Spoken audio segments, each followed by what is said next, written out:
सभी को जय माँ काली। कैसे हैं आप सभी लोग? आशा करती हूँ कि माता रानी की असीम कृपा आप सभी पे बरस रही होगी। आज हम जिस विषय पे बात करने जा रहे हैं वो विषय है भगवान शिव अगर आपके इष्ट हैं तो हम किस तरह से भगवान शिव को प्रसन्न करके अपने जीवन में भक्ति मार्ग पर आगे बढ़ सकते हैं। सारी परेशानी उसको हम अपने से दूर कर सकते हैं और किस तरह से हम उनकी कृपा प्राप्त करके और आगे अपने भक्ति में अपनी साधना में बढ़ सकते हैं। तो सबसे पहले आप मेरे चैनल को सब्सक्राइब कीजिएगा, वीडियो को लाइक ज़रूर कीजिएगा और कमेंट में जय माँ काली ज़रूर लिखिएगा। देखिए, अगर आपके इष्ट भोलेनाथ हैं तो आप जानेंगे कैसे कि आपके इष्ट भोलेनाथ ही हैं। तो उसके लिए आप अगर जब भी आप भोलेनाथ को देखेंगे तो आपके अंदर एक अलग सा भाव होगा। आपका मन अगर कभी भी बेचैन होगा तो सबसे पहले अगर आप भगवान का नाम लेंगे तो आपको शिव जी की ही तस्वीर या उनकी शिवलिंग सामने दिखना नजर आएगी। आपका मन बार बार शिव जी की तरफ जाएगा, आपका मन बार बार उनकी पूजा करने का करेगा, उनका पाठ करने का करेगा। तब आप समझ जाइए कि आपके जो इष्ट हैं वो भोलेनाथ हैं। आपको स्वप्न में दर्शन दे सकते हैं। अगर आपको स्वप्न में भोलेनाथ के दर्शन हो रहे हैं, आपको स्वप्न में शिवलिंग के दर्शन हो रहे हैं बार बार, आपको स्वप्न में पहाड़ के दर्शन हो रहे हैं बार बार, तो आपके जो इष्ट हैं वो शिव जी हैं और स्वप्न में आपको संकेत दे रहे हैं कि आप उनकी पूजा करिए और आगे बढ़िए। देखिए, हमेशा भगवान कुछ ना कुछ किसी तरीके से संकेत देते हैं, हम समझ नहीं पाते हैं और वो ये संकेत इसीलिए देते हैं कि हम उनकी पूजा पाठ करके आगे बढ़ें। तो अगर आप समझ गए हैं कि आपके इष्ट भोलेनाथ हैं या आप पहले से जानते हैं कि आपके इष्ट भोलेनाथ हैं, आपको उन्हीं की पूजा करना अच्छा लगता है, तो आप कैसे और ज़्यादा पूजा करके आप आगे बढ़ सकते हैं, उनके दूत और गण कैसे प्राप्त कर सकते हैं। देखिए, हम पूजा कर रहे हैं, सारा जीवन हमारा बीत गया है। अगर हमको उनके दूत और गण अगर हमको प्राप्त हो जाते हैं तो ये जान लीजिए कि हमको एक विशेष कृपा प्राप्त हो जाती है जो सबको नहीं मिलती है। अलग पूजा अलग पाठ से थोड़ा सा भक्ति में ऊपर जाकर, जैसे कि हमेशा मैं बोलती हूँ कि एक बच्चा जो होता है वो नीचे की क्लास में होता है तो उसको उतना ज़्यादा नहीं नॉलेज होता, लेकिन जब धीरे धीरे ऊपर जाता है उसका नॉलेज बढ़ता है, उसको डिग्रियाँ मिलती हैं। तो वैसे ही ये डिग्री होती है, जब दूत और गण और सिद्धियाँ प्राप्त होती हैं तो हमें अपने जीवन का लक्ष्य समझ में आता है, वो हमें लक्ष्य बताती है अपने जीवन का। तो आप क्या करेंगे कि आपको शिव जी के गण प्राप्त हो, शिव जी के दूत प्राप्त हो, आपको शिव जी से अथाह प्रेम जो है वो हमेशा आपको बना रहे और आपको मुक्ति के बाद आपको जो मिले स्थान तो वो शिव जी के चरणों में मिले। तो देखिए, सबसे पहले तो हमारी मनसा यही होना चाहिए कि हमें जब इस दुनिया को छोड़ना है तो हमें अपने इष्ट के ही चरणों में जाना है, ठीक है। तो आप अगर आपके इष्ट शिव जी हैं तो आप डेली शिव जी के मंदिर जा सकते हैं। अगर आपने घर में शिवलिंग नहीं रखे हैं, क्योंकि बहुत से लोग घर में शिवलिंग नहीं रखते हैं, लेकिन फिर भी अगर आप रखना चाहें तो एक छोटा सा शिवलिंग तो घर में होना ही चाहिए। ये बहुत अच्छा होता है। बहुत सारे दोषों से, अकाल मृत्यु से, ग्रह दोष से, पितृ दोष से शिवलिंग की पूजा हमें छुड़ाती है।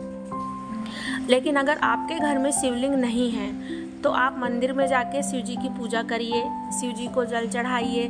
शिव जी की पूजा तो वैसे भी बहुत आसान है, शिव जी को बहुत ज़्यादा 56 भोग की ज़रूरत नहीं पड़ती, कुछ विशेष पूजा में नहीं लगता वस्त्र उनको सीधे जनेऊ चढ़ा दो, उनको जल चढ़ा दो, बस उनको भांग धतूरा चढ़ा दो, उसी में वो प्रसन्न हो जाते हैं। तो आप सिंपल से, आपके पास कुछ नहीं है तो आप डेली बस जल जाइए, जल ले जाके भोलेनाथ को चढ़ाइए, उन्हें बेलपत्र चढ़ाइए, उन्हें फूल अर्पण कीजिए, दीपक अर्पण कीजिए, उनको जनेऊ अर्पण कीजिए, भांग है, धतूरा है, ये सब अर्पण कीजिए। आग का जो फूल होता है, अकौआ जिसको बोलते हैं, आप उसे अर्पण कीजिए। सारी चीज़ मैं आपको बता दूँ, भोलेनाथ इतने अच्छे देवता हैं, इतने अच्छे, क्योंकि मेरे खुद के स्वयं के इष्ट हैं, मैं जानती हूँ अच्छे से कि उनकी पूजा करके आप कभी भी खाली हाथ नहीं रह सकते। आपको कुछ ना कुछ तो वो ज़रूर प्राप्त करवाते हैं, कहीं ना कहीं वो आपको ज़रूर लेके जाते हैं। क्यों? क्योंकि शिव जी एक तो प्रथम गुरु हैं, परम पिता हैं। हम उनको अगर गुरु माने या ना माने, पर वो एक गुरु की तरह हमको राह दिखाते हैं। तो आप डेली के रूटीन में शिव जी की इस तरह से पूजा आराधना कर सकते हैं। अब अगर आप उससे आगे बढ़ सकते हैं, अगर कर सकते हैं कुछ विशेष, तो महीने में 2 पक्ष में, अगर शुक्ल पक्ष में और कृष्ण पक्ष में प्रदोष आता है। प्रदोष शिव जी का बहुत प्रिय व्रत है, तो आप प्रदोष व्रत रख सकते हैं। आपकी जैसी क्षमता हो वैसे आप प्रदोष व्रत रख सकते हैं। कोई ज़रूरी नहीं है कि अगर आप नमक ना खाएं, आप मतलब बस फलाहार पे रहना है, अन्न नहीं खाना है, बाकी आप चाहें तो आप सेंधा नमक एक टाइम ले सकते हैं। आप प्रदोष रहिए। भगवान को चतुर्दशी बहुत पसंद है। शिवरात्रि जो आती है, जो प्रदोष के बाद आती है, आप उसका व्रत रह सकते हैं। तो ये शिव जी के प्रिय व्रत है। अब सोमवार हो गया, आप सोमवार का व्रत रह सकते हैं। प्रत्येक सोमवार को आप एक टाइम एक अन्न खाकर भी शिव जी को प्रसन्न करने के लिए व्रत रह सकते हैं। शिव जी के व्रत में आप एक अन्न खा सकते हैं, कोई इसमें दिक्कत की बात नहीं होती है। आप शिव जी का प्रिय मंत्र ओम नमः शिवाय कर सकते हैं। आप नमः शिवाय कर सकते हैं। आप शिव जी का नाम जप कर सकते हैं, शिव शिव। आप सांब सदाशिव जप सकते हैं।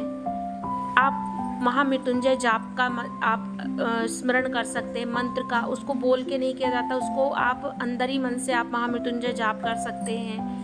चाहे आप 5 माला कीजिए, 1 माला कीजिए, 7 माला कीजिए, जितना समय, जितना सामर्थ्य हो। आप अगर इष्ट आपके भोलेनाथ हैं तो आप बिल्कुल लग जाइए।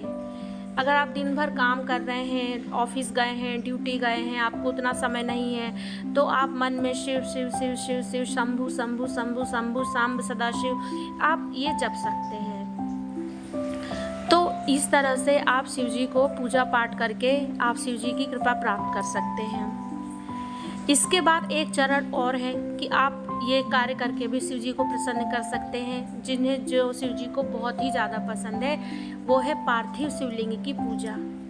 आप चाहें तो महीने में एक बार शुक्ल पक्ष को जो प्रदोष आती है उसमें आप शाम के समय प्रदोष काल में पार्थिव शिवलिंग बना करके, मिट्टी का शिवलिंग बना करके उसको धूप दीप नैवेद्य फूल जल दूध दही पंचामृत सबसे आप अभिषेक करके प्रसाद चढ़ा के उनको, चाहे आप शिव जी का प्रिय प्रसाद जो है भोग जो है वो खीर है, आप खीर बना के आप उनको चढ़ाइए, वो प्रसन्न हो जाते हैं। करके फिर आप शाम को पूजा करने के बाद शिव जी को आप विसर्जित कर दीजिए उसी दिन। तो इस तरह से आप उनकी विशेष कृपा प्राप्त कर सकते हैं। अच्छा, आप विशेष कृपा से होता क्या है? बहुत से लोग कहेंगे हम तो ऐसे भी करते हैं, तो उसमें विशेष कृपा का क्या है? देखिए, विशेष कृपा का मतलब होता है कि आपको सही राह दिखाना।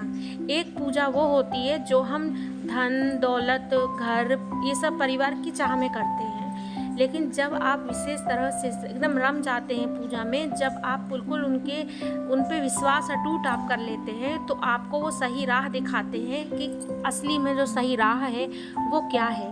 धन दौलत या परिवार सब एक दिन छूटना है, आपकी असली राह जो है वो मुक्ति है, मार्ग है, भगवान को पाना है। जब आपको वो समझ में आ जाए तो ये जान लीजिए कि तभी आपकी पूजा सार्थक है, वरना आपकी पूजा का कोई मतलब नहीं है। तो सही मार्ग तभी दिखता है जब आप मन से एकदम लग जाते हैं, जब आपके दिमाग में आपके इष्ट की जगह कोई नहीं आता, जब आपके दिमाग में सिर्फ आपके इष्ट आते हैं। तो ये मेरा खुद का स्वयं का अनुभव है। मैं बचपन से शिव जी को अपना इष्ट मानती हूँ। मतलब इष्ट तो का मतलब भी जब मैं नहीं समझती थी तब से मैं भोलेनाथ की पूजा करती हूँ। इष्ट का मतलब तो मुझे बाद में पता चला, लेकिन तब से करती हूँ। उनकी ही कृपा से मुझे माँ काली मिली है। माँ काली की जो भी है सिद्धि कृपा जो भी बोला जाता है सब मुझे मिला है। तो आप भी करिए, कुछ ना कुछ आपको ज़रूर मिलेगा। लग के देखिए, आप अपने इष्ट की सेवा में पूजा में ज़रूर आपको कुछ ना कुछ फल मिलेगा। तो आप ज़रूर मेरे वीडियो को पूरा देखिएगा और चैनल को सब्सक्राइब कीजिएगा। जय माँ काली।